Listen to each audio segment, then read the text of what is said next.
नमस्कार। योग साधना में आप सबका स्वागत। आज हम अभ्यास करेंगे यौगिक सूक्ष्म व्यायाम।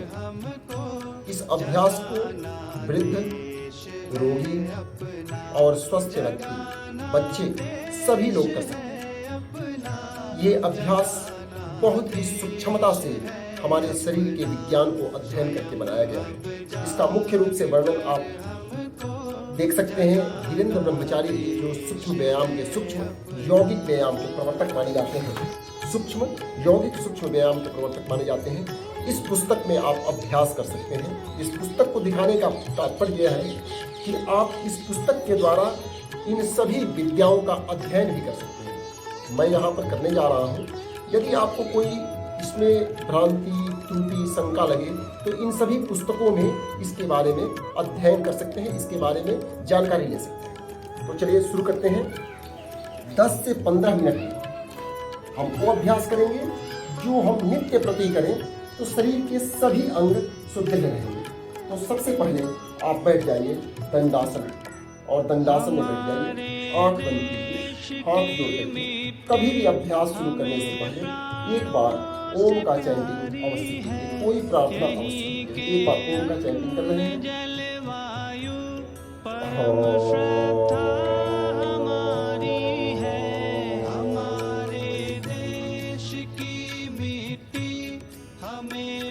शुरू करते हैं अभ्यास। सबसे पहले हम करेंगे अपने पैर के अंगुली का अभ्यास। सांस की क्रियाओं को देखते हुए कब सांस लेना है, कब सांस छोड़ना है, रेचक, पूरक और कुंभक का अभ्यास करते हुए करेंगे। दूसरा अभ्यास अपने टखने के लिए करेंगे। तीसरा अभ्यास अपने घुटने के लिए करेंगे। चौथा अभ्यास में कमर, नितंब और अपने पेटों के लिए करेंगे। उसके बाद अपने फेफड़ों के लिए करेंगे। फिर उसके बाद हम अंगुली के लिए, हाथ की अंगुली के लिए, हाथ की कलाई के लिए, केहनी के लिए, कंधा के लिए, गर्दन के लिए और अंत में अपनी आंख के लिए अभ्यास करके फिर हम विराम देंगे। कोशिश करेंगे कि 10 से 15 मिनट में अभ्यास को शुरू करते हैं। दंडासन में बैठिए, दोनों हाथ को अपने नितंब के बगल में लाइए। पैर की अंगुली को पूरे मोड़िए और सांस को छोड़िए। सांस लीजिए, पैर की अंगुली को पूरा खोलिए। खोलने का मतलब ये सभी अंगुली जितना बाहर आ जाए उतना बाहर करने का प्रयास करिए और सांस भरिए। 3 से 4 बार या 3 से 5 बार इन सभी अभ्यास। दूसरा अभ्यास हो गया, पूरे अपने पैर की अंगुली को आगे की तरफ, फिर पीछे पीछे की तरफ सांस लीजिए, आगे की तरफ सांस लीजिए।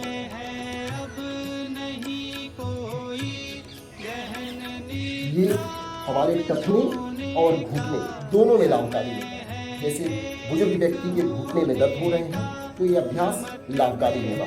और मुख्य रूप से गठिया की समस्या में जितने भी वात रोग हैं उसमें ये अभ्यास काफी लाभकारी है। अगर अभ्यास करेंगे अपने दोनों पैरों के तलवे को पूरे 360 डिग्री 360 डिग्री के एंगल पर पलट बनाएं।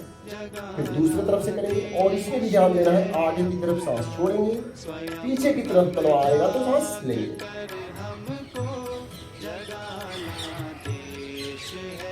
फिर दूसरी तरफ से इसके विपरीत दिशा से भी करेंगे। श्वसन क्रिया पर भी ध्यान देना है। यदि आप ध्यान नहीं दे पा रहे हैं तो कोई डरने की आवश्यकता नहीं है, इससे कोई हानि नहीं होगा। यदि आप आगे करते समय सांस ले भी लिए तो इससे कोई हानि होने वाला नहीं है। लेकिन कोशिश कीजिए कि जहां पर संकुचित हो रहा है वहां पर सांस को छोड़िए, ब्रीथ आउट कीजिए। अब अगला अभ्यास ये भी हमारे टखने के लिए होगा। दोनों पैर को दूर दूर ब्रीथ कराइए, दोनों तलवे को दूर दूर लेना। इसमें भी आगे की तरफ सांस छोड़िए, पीछे की तरफ फिर विपरीत दिशा में कीजिए। जतन हो संग ये आपके टखने से संबंधित जितने इस मुख्य रूप से वात रोगी को इस टखने में कभी कभी दर्द होने लगते हैं, ये अभ्यास आपके लिए लाभकारी है। अगला अभ्यास करेंगे जो कि हमारे घुटने के लिए है। हम अपने पैर की अंगुली के लिए करेंगे, टखने के लिए करेंगे। घुटने का भी थोड़ा बहुत अभ्यास करेंगे। कर लिए हम। अब हम करेंगे घुटने का, पूर्ण रूप से घुटने का जो सूक्ष्म व्यायाम। इस अपनी एड़ी से जमीन को, पृथ्वी को, धरा को दबाव दीजिए और फिर अपने घुटने को पीछे की तरफ इस पैर को लाइए और काफ मसल्स और हैमस्ट्रिंग, इस मांसपेशी को और यहाँ की मांसपेशी को टाइट करने का प्रयास कीजिए और दबाव देकर के, इस एड़ी से दबाव देकर के पीछे घुटने की जितने भी समस्याएं हैं वो दूर हो जाए। दूसरे पैर से भी कीजिए, इस एड़ी से दबाव दीजिए और पीछे की तरफ आपको ये आभास करना है कि ये मसल्स, काफ मसल्स इसको बोलते हैं, यह टाइट रहे और यहाँ की जो हैमस्ट्रिंग है दोनों रहे। यह घुटनों के लिए बहुत ही लाभदायक होता है, घुटने को सुदृढ़ करता है। अगला अभ्यास ये घुटना का रहेगा। 3 से 5 बार सभी अभ्यास को कीजिए। एक पैर को मोड़ लीजिए, जैसे हम बाएं पैर को मोड़ लिया, फिर दोनों अंगुली को आपस में लग कर लीजिए और सीधा मेरुदंड को सीधा कीजिए, घुटने को सीधा कीजिए, सांस को धरिए। घुटने के लिए बहुत ही उत्तम व्यायाम बताया गया है। धीरे धीरे सांस छोड़ते हुए नीचे, सांस भरते हुए ऊपर जाएगा, सांस छोड़ते हुए नीचे आएगा। हम एक बार ही कर रहे हैं, आप 3 से 5 बार इस अभ्यास को करने का प्रयास कीजिए। धीरे धीरे ऊपर ले जाइए, सांस भरते हुए, सांस छोड़ते हुए धीरे धीरे नीचे।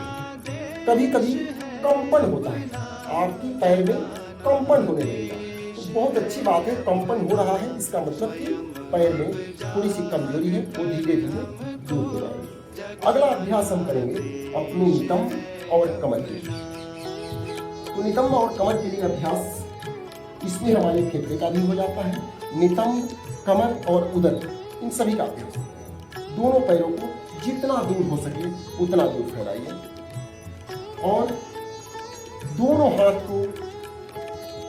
हाथ से दोनों अंगूठे को स्पर्श करने का प्रयास कीजिए। धीरे धीरे नीचे जाने का प्रयास कीजिए। जितना आप नीचे जा पाए उतना नीचे जाइए, फिर ऊपर आ जाइए। ज्यादा नीचे ना जाए, जितना हो सकता है उतना ही योग अभ्यास अपने सामर्थ्य के अनुसार ही किया जाता है। इसी का दूसरा रूप करेंगे। एक हाथ अपोजिट है, जैसे दाहिना हाथ है तो बाएं अंगूठे को स्पर्श करेगा, दूसरे हाथ पीछे जाएगा और पीछे सांस छोड़ेंगे। जब भी नीचे जाएंगे सांस छोड़ेंगे, सामने आते ही सांस लेंगे।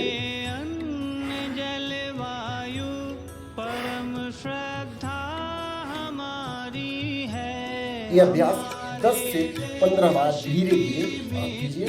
ये हमारे फेफड़े के लिए, नितंब के लिए, हमारे जो पेट के बगल में जो चर्बी जम जाते हैं, इसके लिए भी बहुत लाभकारी होते हैं। अब हम शुरू करेंगे अपने ऊपरी भाग के व्यायाम। ऊपरी भाग के जो व्यायाम को बताया गया है, उसमें सबसे पहले हम अपने हाथ के अंगुलियों से करते हैं।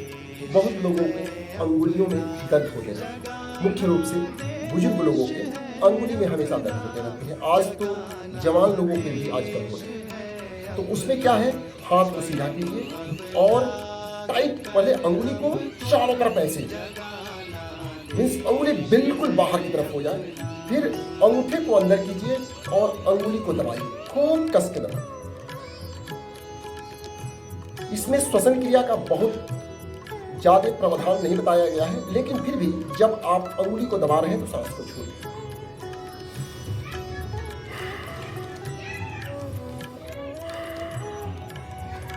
अब क्या कीजिए, अंगूठे को ऊपर करके, पहले क्या अंगूठे को नीचे किए थे, अब अंगूठे को ऊपर करें, अब अंगूठे को ऊपर करें। अब हम अपने कलाई को 5 से 10 बार, फिर दूसरे तरफ 1 2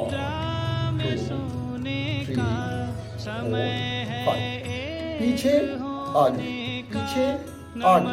ये करते समय आप आभास करेंगे कि यहाँ पर तनाव आ रहा है, आपको आभास होगा कि आपको दर्द हो रहा है। वो आभास कीजिए, वो आभास होना चाहिए। नीचे की तरफ धीरे धीरे ले जाइए, ऊपर। अब हम करेंगे अपने केहूनी की। आप अभ्यास साथ में करें और अच्छा है। 1 2।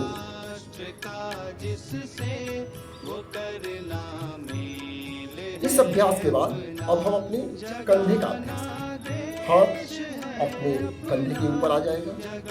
हो सके तो सभी अंगुली को एक साथ रखें, अन्यथा इस प्रकार से पकड़ लें और अपने केहूनी को सामने स्पर्श करें। धीरे धीरे पीछे की तरफ कान को स्पर्श करते हुए हाथ पीछे जाएगा और सांस भरेंगे पीछे जाते समय। आगे आते समय फिर ये हमारी दोनों वक्षस्थल के समीप स्पर्श करते हुए सामने आएगा सांस छोड़। विपरीत दिशा में करेंगे।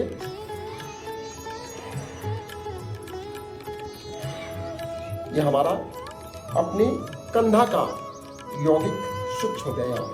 अगला अभ्यास करेंगे अपने फेफड़े के लिए, मुख्य रूप से फेफड़े के लिए। फेफड़ा और कंधा दोनों प्रभावित होंगे, लेकिन मुख्य रूप से फेफड़ा के लिए है। हाथ को पूरे ऊपर ले जाइए, दूसरे हाथ को अपने कंधे के पास ले जाइए, सांस भरिए पीछे की तरफ, थोड़ा सा पीछे की तरफ सांस छोड़ते हुए सामने आइए, फिर सांस भरते हुए। सक्रिय भाव भरने का, जगाने राष्ट्र की भक्ति। अब अगला अभ्यास है गर्दन का। एक यहाँ पर गड्ढा होता है, आप देखेंगे यहाँ पर एक गड्ढा होता है, इसको कंठकूप कहते हैं। तो अपने सर को कंठकूप में लगाएंगे और सांस को छोड़ेंगे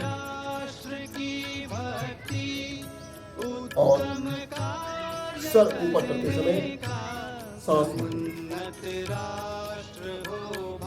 और कोशिश करेंगे कि हमारे पिछले सर के पिछले भाग जब कॉलर को स्पर्श करें। कॉलर में शर्ट पहनते हैं तो उसमें कॉलर होता है, इसी प्रकार से पीछे जाकर के उतना पीछे जाए कि उसको स्पर्श करने वाले जगह पर चले जाए, पूरा पीछे। फिर आगे आने पर हमारे ठुड्डी इस कंठकूप में जाता है। ये दोनों इसके नियम जो पुस्तक में लिखे हैं। ऊपर की तरफ जाते समय कॉलर को स्पर्श करें, नीचे जाते समय कंठकूप में। फिर हम दाएं और बाएं करेंगे, सांस छोड़ेंगे। जब भी हम नीचे जाएंगे सांस छोड़ेंगे, सामने आएंगे सांस लेंगे, फिर नीचे जाएंगे सांस छोड़ेंगे। दाएं बाएं। अब हम पूर्ण वृत्त बनाएंगे, पूरा वृत्त बनाएंगे, पूर्ण रोटेशन, पूरे गर्दन का रोटेशन। तो पूरा रोटेशन करते समय भी ध्यान देना है कि ठुड्डी कंठकूप में लगे, फिर ठुड्डी हमारे कंधे के समीप आए, फिर पीछे कॉलर को स्पर्श करें, फिर ठुड्डी हमारे गर्दन के पास आए, फिर हमारे कंठकूप में लगे। श्वसन क्रिया, नीचे सांस छोड़ना है, ऊपर जाते समय सांस लेना है, फिर सामने आते समय विपरीत दिशा से भी करेंगे।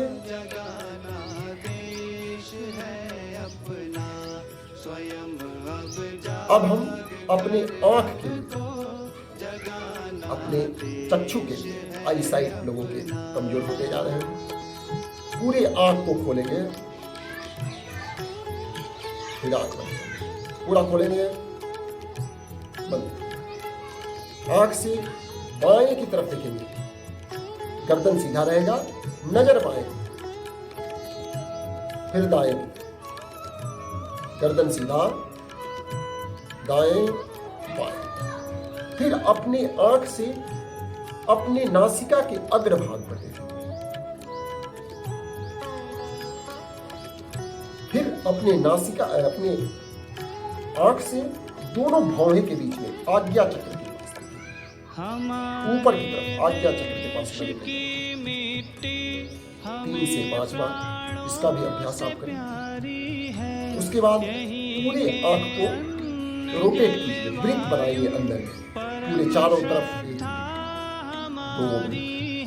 इसी प्रकार से दूसरे तरफ से बाएं से दाएं और दाएं से, इसको भी 5 से 10 बार आप अभ्यास कर सकते हैं। और अंत में अवश्य एक प्रार्थना के साथ ही अपना अभ्यास को समाप्त कीजिए। तो एक बार ओम का चैंटिंग करेंगे और इसी के साथ आज यौगिक सूक्ष्म व्यायाम का समापन करेंगे। तो हम सब मिलकर ओम का चैंटिंग करेंगे।